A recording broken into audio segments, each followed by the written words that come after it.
what's going on, y'all? T-Bob here. And Jake as well. And you're about to watch a little OTB LSU. We're going to give you all the latest, greatest between LSU football, baseball, women's basketball, softball, and everything in between. Bottom line, if you want to talk Tigers, keep it locked, subscribe, like it, and we hope you enjoy it. He said came out about the football transfer portal and just looking at the SEC and all the major transfers and maybe which transfer was going to be most impactful on for every SEC team. I don't think all these are worth going through. For Alabama, it was Keon. Is it Saab or Saab? Let's go Saab. From Michigan. God, it's so weird. This really is, college football really is that opening scene of basketball where it's like, you know, the teams moving everywhere, players going everywhere. So he leaves Michigan. He goes to Alabama. Walter Nolan, of course, for Ole Miss is picked as their most impactful. Would you agree? I mean, there's a lot to pick from with Ole Miss. There's Princely Umanmiele. There's the entire offensive line.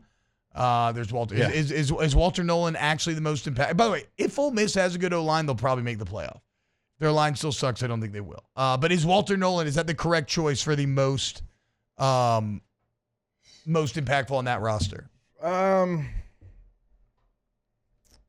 I actually think it's more the offensive line additions. Now, you're not going to, and you go get some from Washington. I mean, you did a really nice job, and Walter Nolan's going to be a good player, but I don't know, like, how much is he going to solidify what you already had? Because they did as good of a job as anybody at retaining their players. Yeah. And not only guys from going other places, but from going to the NFL. And when I was talking with Lane a couple of weeks ago, he said, well, it kind of became the thing to do because guys that could have been drafted, you know, second, third, fourth round, he's like, wait a minute, he's coming back. I want to come back. Yeah. Like, he's coming back. I want to come back. Well, and they it kind of like happened all. It was like a domino effect, what he talked about. When they finished winning 11 games, you know, beating up Penn State in the bowl game, and the vibes that you can get from that, it reminds me a lot of in 2010 when we beat the hell out of A&M in the Cotton Bowl to finish 11-2, and it was probably like just the most happy, fun game that we ever had. I was in the sideline of that game. It was fun for me to watch. Vibes were at an all-time high, and because of that, everybody was really excited to get back at it next year.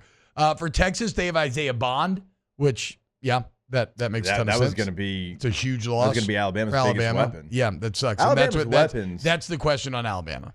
Alabama's weapons, again, like, you don't know the names because they haven't been there before, and maybe they'll end up being great players.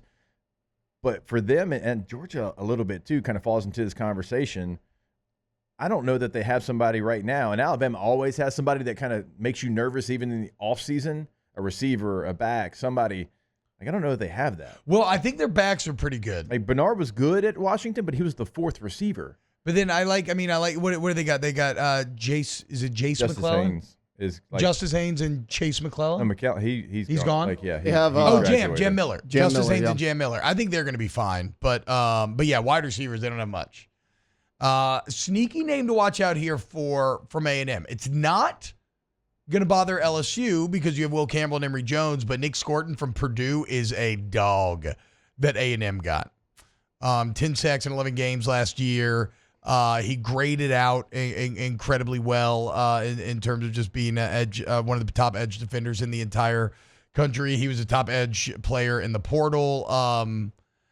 I think Nick Scorton's going to be one of those guys that kind of bursts onto the scene. LSU's top SEC football transfer. Yeah, what about that transition, Rick? They have it as Jardin Gilbert. Do we agree? It's a name that we have barely mentioned on this show. Texas A&M transfer, right? Like, I don't even know a ton about. Oh, he's a U-High guy? Okay. Yeah. Started 10 games at A&M a year ago. So a very experienced piece in a secondary where I don't know that you have a ton of experience. Like, how do we think, Taylor, I think you have a better grasp on this than I do here in the summer. I got to sharpen all my college football roster knives as the season approaches.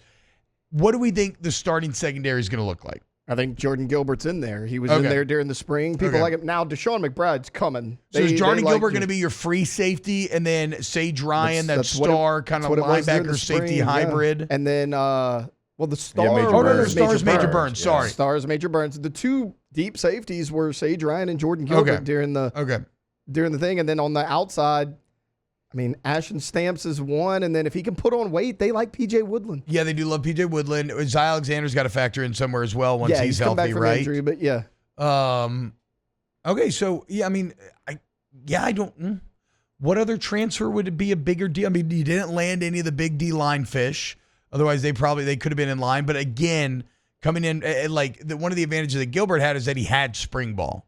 And because he had spring ball, he's going to have a leg up on any of these second Pirtle window additions. I think they probably got this right. Yeah, the only one that would be probably rated ahead of him would be C.J. Daniels. Yeah. But I think you feel better about who you already had at that position. Now, it's a great addition, and you hope that it translates from the Conference USA to the SEC. But you already had players that you felt pretty good about. You know, even young players that haven't played. So probably for that reason, then Gilbert might actually be the answer. Yeah, and look, there's no. The secondary as a whole is in a weird spot where obviously they were awful last year, but the entire defense was awful last year. And it's all question marks everywhere, right? So it's not like I can sit here and say that we know it's going to be great, but unlike the D-line, I do feel pretty bullish about who you have. I mean, as Taylor pointed out a couple of months ago, you Sage Ryan finally getting to play the position that he was kind of recruited for out of high school. Getting him back at a time when you lost other guys to the draft that you did not need to lose, I think was really big. Gilbert, again, does bring 10 games of SEC starting experience here with him. And yeah, I thought you saw some flashes out of Stamps. And then it's funny. In a lot of ways, Blake Baker and Clint Kubiak mirror one another in that they are supposed to be the cure-all for their respective sides of the ball and your respective favorite teams. And so maybe this secondary, you know, it ain't going to be DBU glory days, but I just need you to bring back a little of the intimidation factor. I just need people to fear you just a little bit, make it a little hard on him. And from a roster standpoint, I think Jardin Gilbert kind of helps you out in making that possible. Wow, Jake, what incredible takes. I mean, those guys, they're just the best. I think so. And if you think so, again, hit the like button, subscribe, ring the bell so you get notifications when we post every single day here on OTB LSU.